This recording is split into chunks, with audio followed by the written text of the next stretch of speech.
Ion dipole forces जो हैं ये आप देख रहे हैं, positively charge ions are surrounded by water in such a way that oxygen of the water makes ion dipole forces with a positive ion, whereas negative ion is surrounded by water in such a way that hydrogen of the water comes closer to the negative ion and then makes ion dipole forces. So positive ion भी hydrate हो रहा है और negative ion भी hydrate हो रहा है, तो cation जो है उसकी भी hydration हो रही है, ठीक है, और एनाइन की भी हाइड्रेशन हो रही है, दोनों की हाइड्रेशन हो रही है, दोनों की हाइड्रेशन हो रही है। और इन दोनों को अगर आप सम कर लेंगे, प्लस कर लेंगे, तो that will be equal to the hydration enthalpy, that will be equal to the enthalpy of hydration. Enthalpy of hydration में दोनों आयंस की हाइड्रेशन में जो एनर्जी रिलीज होती है उसका सम होता है। तो चले इसका ये क्वेश्चन कभी हमने डिस्कस कर लिया रिवाइज करते हुए from the previous talk we were doing. अच्छा, अब ये बताएं कि enthalpy change of solution can be exothermic और एंडोथर्मिक। अगर वो एंडोथर्मिक हो और पॉजिटिव में वैल्यू बढ़ रही हो तो सॉल्युबिलिटी पे क्या फर्क पड़ेगा? क्या सॉल्ट सॉल्युबल होगा या इनसॉल्युबल हो जाएगा? इनसॉल्युबल जी, ग्रेटर पॉजिटिव वैल्यूज इनसॉल्युबल। और अगर डेल्टा एच सोल्यूशन की वैल्यू नेगेटिव में जाना शुरू हो जाए तो फिर उसको क्या होगा? उसकी सॉल्युबिलिटी बढ़ेगी या कम होगी? बढ़ेगी। बढ़ेगी। तो greater the negative value of delta H solution more soluble, smaller the value of delta H solution less soluble. ये आपके सामने एक स्टेटमेंट यहाँ पर लिखी हुई नजर आ रही है। A compound is likely to be soluble in water only if delta solution is negative or has a small positive value. तो डेल्टा एच सोल्यूशन का नेगेटिव होना तो फिर तो सॉल्युबल है, और जितना नेगेटिव में ज्यादा होता जाएगा उतनी सॉल्युबिलिटी बढ़ती जाएगी। स्मॉल पॉजिटिव में भी सॉल्युबल होगा, लेकिन अगर लार्ज पॉजिटिव होगा तो फिर वो सॉल्युबल नहीं होगा। तो यू गॉट इट? इसमें कोई प्रॉब्लम तो नहीं है। एंथैल्पी चेंज ऑफ सॉल्यूशन का नेगेटिव होना सॉल्युबिलिटी का बढ़ना है, पॉजिटिव होना सॉल्युबिलिटी का कम होना है। जो प्रेसिपिटेट्स होते हैं वो पानी में क्यों नहीं डिसॉल्व होते? क्योंकि उनकी enthalpy change of solution is large positive, and जितना प्रेसिपिटेट कम होता जाएगा डिसॉल्वेबल, उतनी पॉजिटिव वैल्यू ऑफ जो एंथैल्पी चेंज ऑफ सॉल्यूशन है बढ़ती जाएगी। जबकि वो सॉल्ट्स जो पानी में स्पेरिंगली सॉल्युबल होते हैं उनकी वैल्यूज कंपैरेटिवली लार्ज होती है, ना स्मॉल होती है, दरमियान में होती है। और कंपैरिजन की बात है, it's all comparative thing. The greater the positive value the lesser the solubility, the smaller the delta H solution value the more the solubility, and if it goes below zero and into negative so it is always soluble. But still -10 की बात करें और -30 की बात करें तो -30 जिसकी enthalpy जो सोल्यूशन है वो ज़्यादा सॉल्युबल है, जिसकी -10 है वो कम सॉल्युबल है, बट वो आपको उसका प्रेसिपिटेट नजर नहीं आएगा। ठीक है, तो प्रेसिपिटेट भी अगर नजर आ रहा है तो उसमें भी सॉल्युबिलिटी वेरी कर रही है। इट डिपेंड्स कि उसकी वैल्यू डेल्टा एच सोल्यूशन की वैल्यू क्या है। तो अब डेल्टा एच सोल्यूशन की जो वैल्यू है उसके पॉजिटिव और नेगेटिव होने के पीछे हमने कहा दो प्रोसेसेस हैं, अभी हमने डिस्कस भी किया। तो वो जो पॉजिटिव दो वैल्यूज हैं उनमें से एक आपने कहा कि लैटिस एनर्जी है और दूसरी हाइड्रेशन एंथैल्पी है। तो कौन आप में से बताएगा कि अगर लैटिस एनर्जी की वैल्यू बड़ी हो, मोर एक्सोथर्मिक हो, जो कि बाद में माइनस से मल्टीप्लाई होकर प्लस हो जाएगी, और हाइड्रेशन की वैल्यू जो है वो लेस एक्सोथर्मिक हो, तो फिर स्टेज नंबर ए में इसका मतलब है ज़्यादा एनर्जी चाहिए होगी और स्टेज नंबर बी में कम एनर्जी रिलीज होगी। तो फिर डेल्टा एच सोल्यूशन का साइन क्या आना चाहिए? इफ मोर एनर्जी, जी anyone can answer? Large positive. Large positive, और लार्ज पॉजिटिव का मतलब है वो सॉल्युबल नहीं है। इसके अगेंस्ट अगर स्टेप नंबर ए में जो तस्वीर में आप देख रहे हैं, अगर लेटिस एनर्जी स्मॉल एक्सोथर्मिक जो माइनस से मल्टीप्लाई होकर प्लस हो जाएगी, और hydration enthalpy is more exothermic, तो फिर डेल्टा एच सोल्यूशन का साइन क्या आएगा?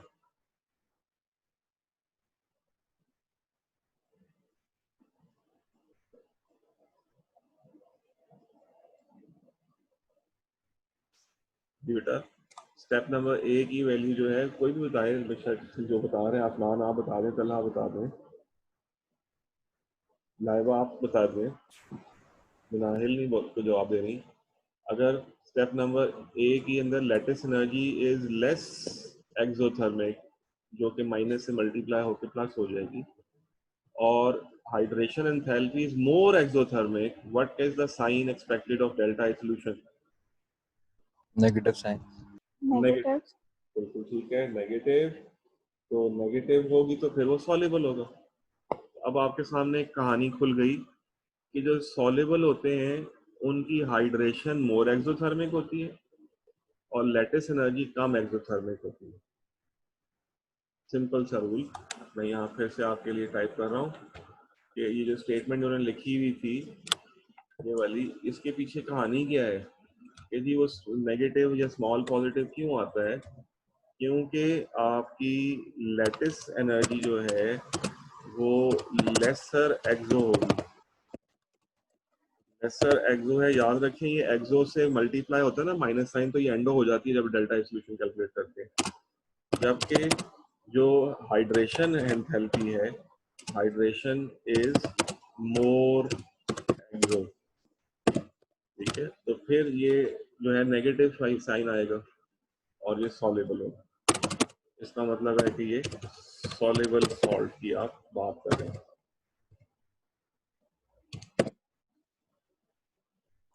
जबकि इनसॉल्युबल में फिर क्या वजह होगी, इसका ऑपोजिट कर लें तो लेटिस एनर्जी जो है, lattice energy is more exothermic, और एक्सोथर्मिक जो है वो हमेशा लेटिस एनर्जी एक्सो ही होती है, लेकिन यहाँ वो माइनस से मल्टीप्लाई होनी है, नीचे भी हमने फार्मूला पढ़ा था, माइनस से मल्टीप्लाई करना होता है इसको, तो ये प्लस हो जाती है। इट इज मोर एंडो, एक्सो की जगह एंडो हो जाएगी, वेयर एज हाइड्रेशन जो है, हाइड्रेशन जो है वो उसकी निस्बत लेसर एक्सोथर्मिक होगी, और साइन जो है वो फिर इसका पॉजिटिव हो जाएगा, और आपका जो सॉल्ट है वो इनसॉल्युबल की तरफ चला जाएगा।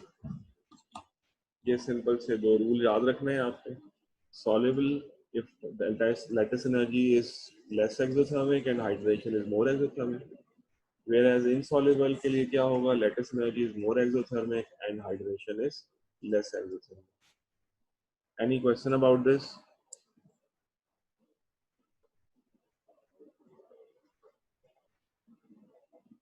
Any question about this? Ji please ask. No question?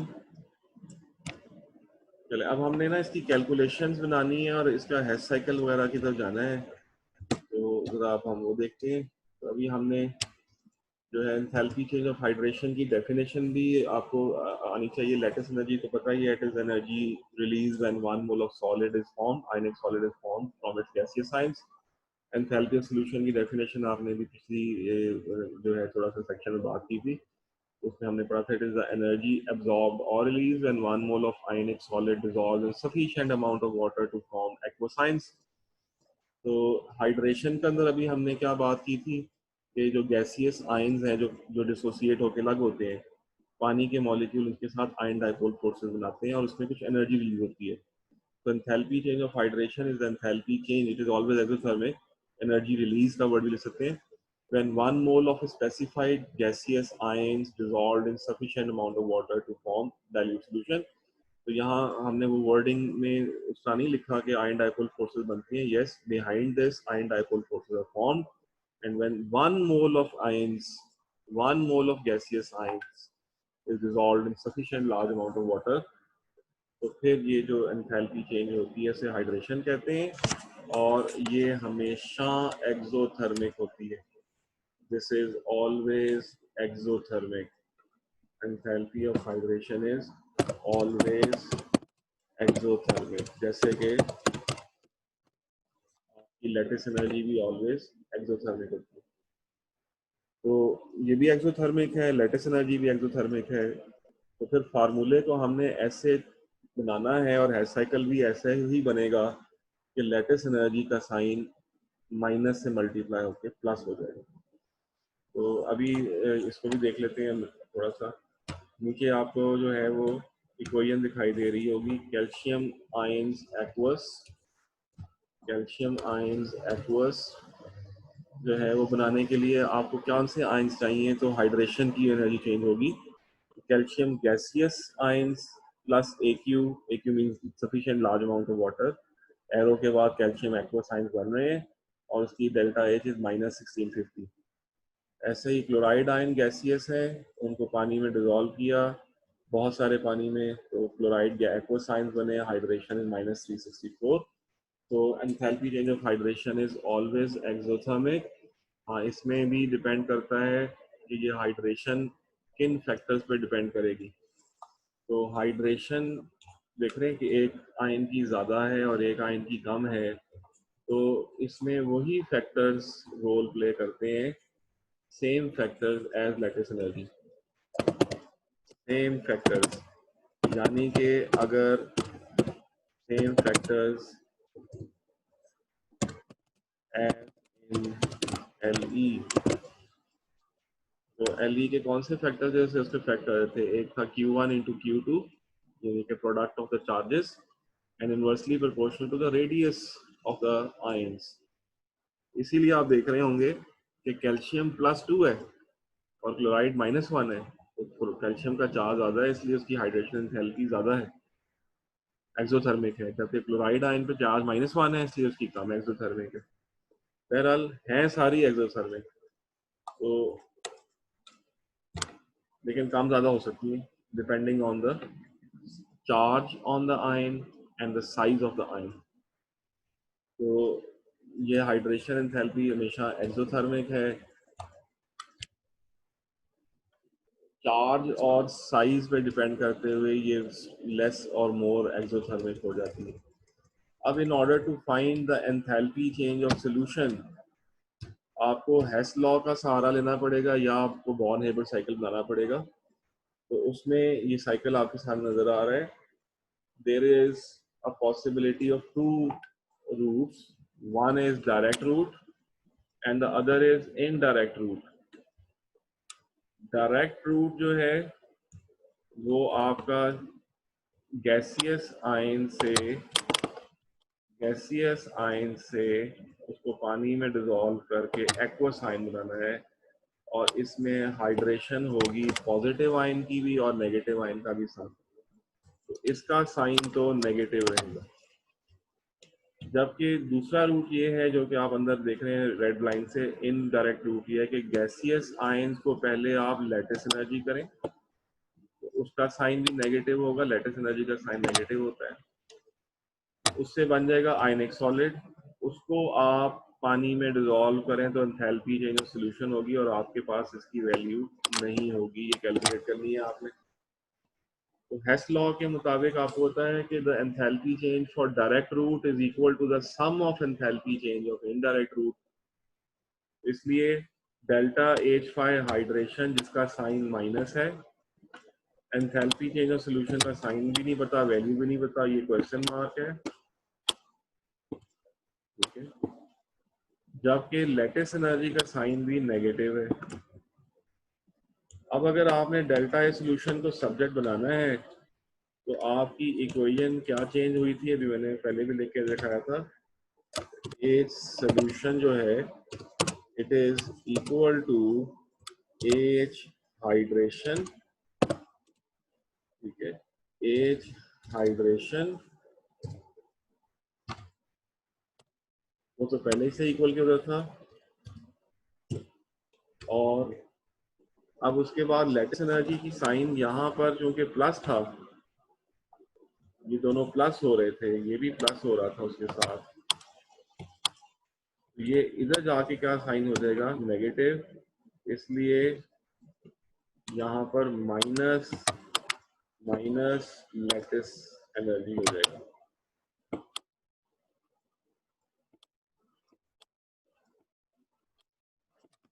Minus lattice energy. अब अगर आप इसमें वैल्यूज पुट करोगे तो हाइड्रेशन हमेशा माइनस है, उसको कभी आपने को छेड़ा भी नहीं, माइनस साइन फार्मूले में आ गया हुआ है, और फिर लेटिस एनर्जी भी तो माइनस है। अगर ये माइनस, इसने बेसिकली किस में कन्वर्ट हो जाना है, प्लस में, और इसने माइनस ही रहना है। तो फिर सॉलिबिलिटी होने के लिए सोल्यूशन के लिए के जो साइन के लिए आपको क्या करना पड़ेगा, देखना पड़ेगा कि अगर hydration is more negative and lattice energy is small negative, जो कि माइनस से मल्टीप्लाई होकर स्मॉल पॉजिटिव हो जाएगी, तो फिर ये सॉलेबल होगा। अगर delta H hydration is more negative, more exothermic, more negative, और लेटिस एनर्जी जो है वो लेस नेगेटिव है,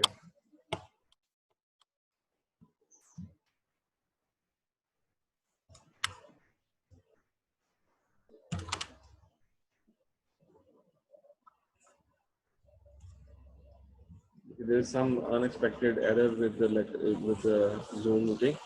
तो वही बात हो रही थी कि अगर डेल्टा एच लेटिस जो है वो लेस नेगेटिव होगा और delta H hydration more negative होगा, ये लेस होगी और ये मोर होगा, तो आपका जो डेल्टा एस एच सोल्यूशन जो है, और ये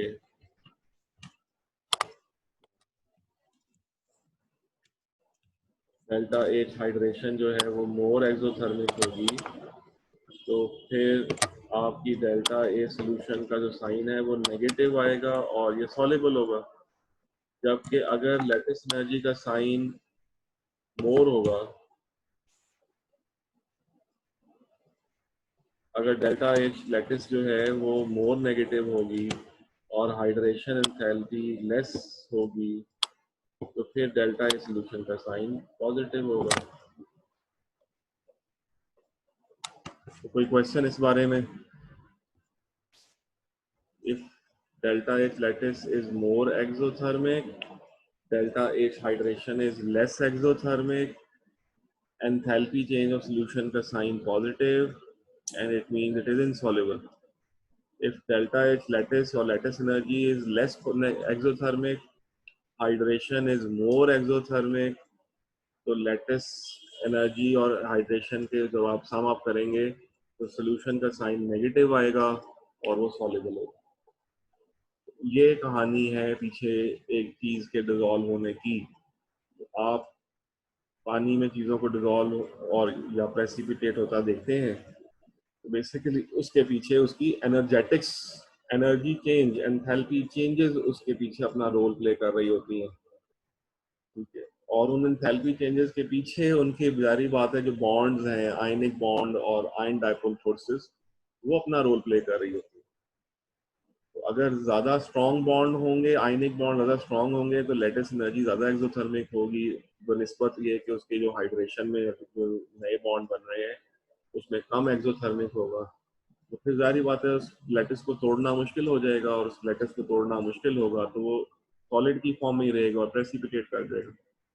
उसके बरक्स, उसके ऑपोजिशन में अगर एंथैल्पी चेंज ऑफ जो लेटिस एनर्जी है या सिर्फ लेटिस एनर्जी है वो लेस एक्सोथर्मिक है, आयन जुड़े थे हुए कम एनर्जी उन्होंने रिलीज की थी, तो उनको अलग होने में भी कम एनर्जी चाहिए होगी, थोड़ी सी एनर्जी देंगे वो अलग हो जाएंगे, और अलग होते साथ ही पानी के मॉलिक्यूल जब उससे आयन डाइपोल फोर्सेस बनाएंगे और वो निस्बतन ज़्यादा एनर्जी रिलीज कर देंगे। ज़्यादा एनर्जी जब रिलीज हो जाएगी और लेटेस्ट एनर्जी कम एब्जॉर्ब होगी, तो फिर वो डेल्टा ए सोल्यूशन जो है वो नेगेटिव आ जाएगा और वो सॉल्युबल हो जाएगा। तो more energy release and less is absorb it is delta H solution is exo and soluble.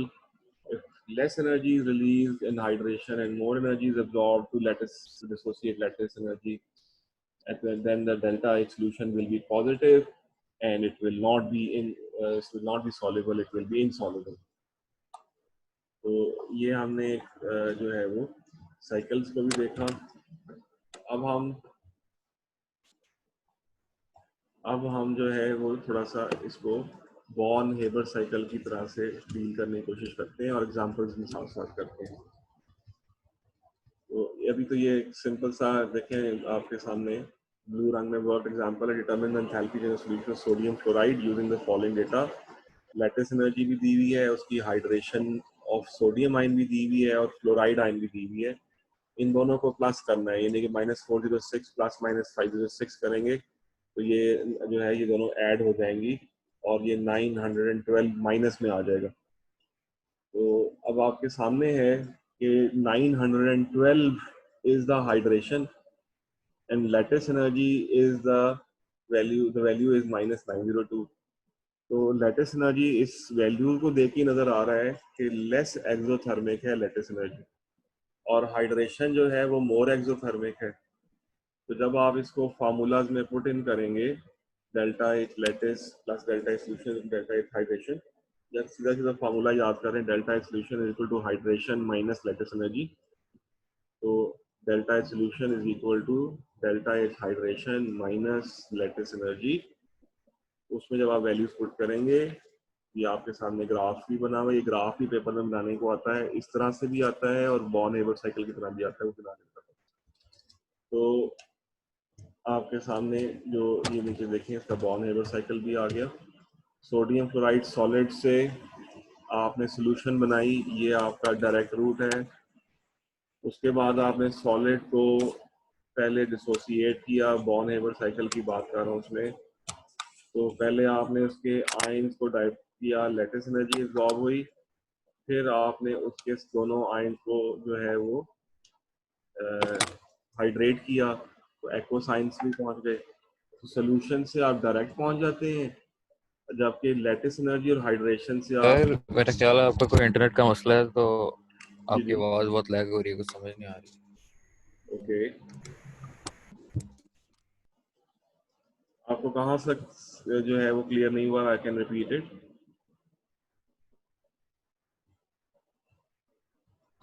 तो वैसे बता रहा हूँ कि आवाज बहुत ज्यादा लैग हो रही है तो जी जी चले, आई एम गोइंग अपवर्ड. मतलब कि आई एम वो गोइंग आप टू देख लें अगर आप वो. जी जी मैं इसको दोबारा से एक्सप्लेन कर देता हूँ.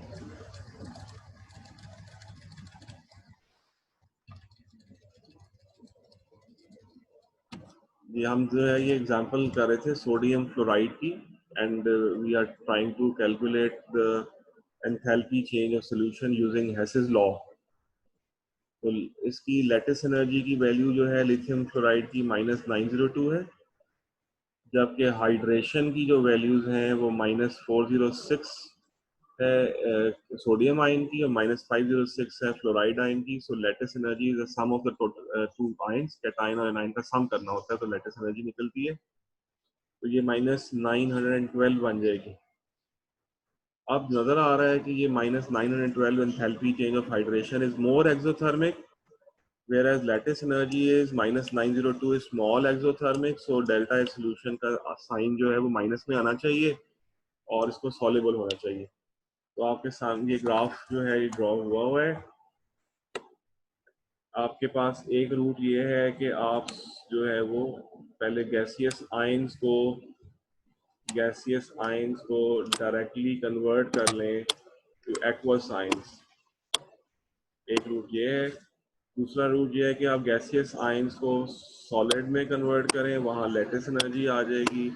फिर आप सोल्यूशन में का जो है वो करें तो आप वहीं आ जाएंगे एक्वस आयंस के ऊपर.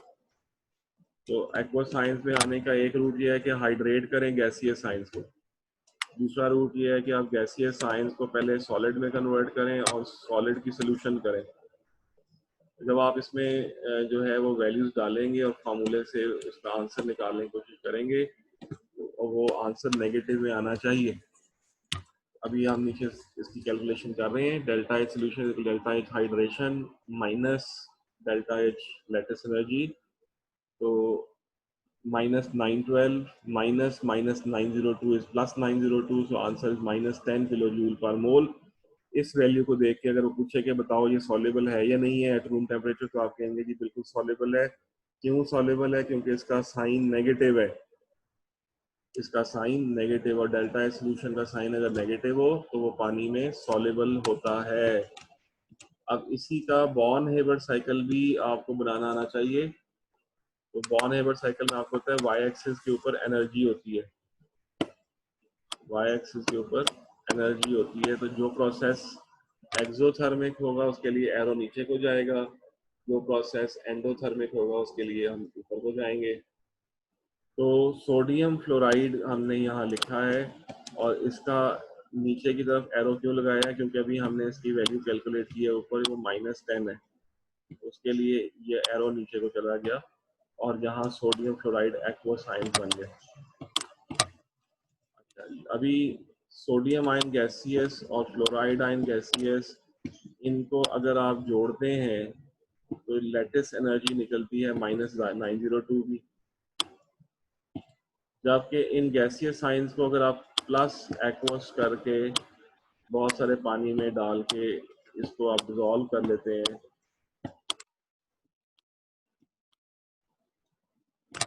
तो फिर ये गैसियस आयन से एक्वस आयन बन जाएंगे और सोडियम क्लोराइड एक्वस ही बन जाएगा। अब आपका इनडायरेक्ट रूट ये है कि आप पहले लेटेस्ट एनर्जी को एब्जॉर्ब करवाएं, यानी कि उसके साइन को बदलें, और फिर हाइड्रेशन को टोटल को उसके अंदर ऐड करें। तो क्योंकि ये वैल्यू जो है -902 ये स्मॉल है, जबकि इन दोनों की वैल्यू जो थी वो -912, ये लार्ज एक्सोथर्मिक है, ये मोर एक्सोथर्मिक है, लेटेस्ट एनर्जी लेस एक्सोथर्मिक है, इसलिए इसका साइन माइनस में आ रहा है। ये आपका माइनस में आना ये शो कर रहा है कि ये एक्सोथर्मिक सोल्यूशन की है एंथैल्पी चेंज, और ये सॉल्युबल है। तो इसका सॉल्युबल का इस तरह से ये ग्राफ आपके पास जो है वो बन गया। ये बॉर्न हेबर्ट साइकिल था और इसकी वैल्यू जो है आपके पास आ गई। उसके बाद एक और एग्जांपल देख लेते हैं।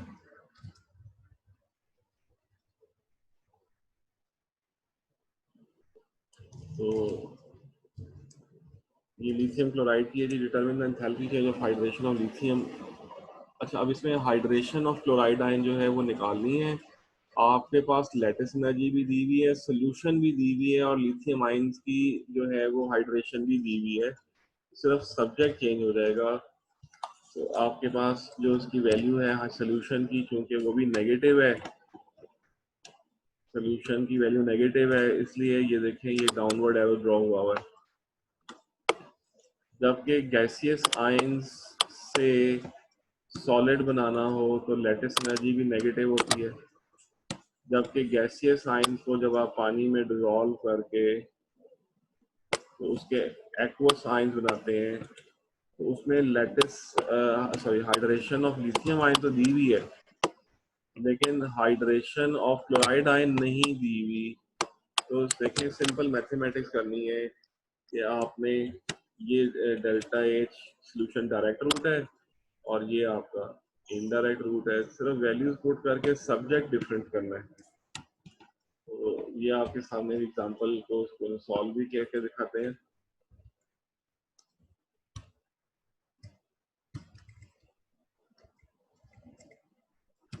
तो देखिए ये फार्मूला आ रहा है जी, rearrange the equation and substitute the figures of delta H hydration. So delta H lattice plus delta H solution is equal to delta H hydration lithium ions plus delta H hydration chloride ions. अब हमने इसको पूरा खोल के लिख लिया है। तो इस तरह से लिथियम आयन की वैल्यू हमारे पास है, क्लोराइड आयन की क्वेश्चन मार्क है, और सोल्यूशन की वैल्यू हमारे पास है, लेटेस्ट एनर्जी की हमारे पास है। तो आपने डेल्टा एच हाइड्रेशन जो है उसको सब्जेक्ट बनाया और उसका आंसर निकाला।